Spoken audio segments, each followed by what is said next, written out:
Hello guys! Alam niyo parang may bagyo dito sa amin sa Kalbayog. Kagabi pa to eh. Ang lakas ng ulan at hangin. Yung bubong namin ng ingay. My God.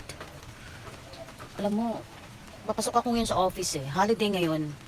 It's Monday today, pero may pasok kami kahit holiday kasi maraming ginagawa sa aming opisina.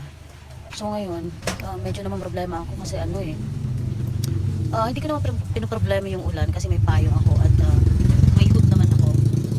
Nakahod naman ako, ganyan. So, ang inaalala ko lang, kasi naka-eyelashes ako eh. Tignan niyo. Ba't nga ba ako nag-eyelashes? Itong masamang panahon. Hindi guys, kasi tinatry ko lang gamitin ngayon para malaman ko kung gaano ba siya katibay. Kasi yung lashes na na-order ko, magnetic, daw.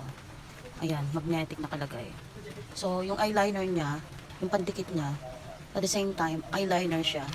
Pag dinikit mo yung lashes, matibay po. So, ngayon may lalaman ko kung gaano katibay yung lashes talaga. Sa ganitong mahangin, tingnan natin kung legit nga ba.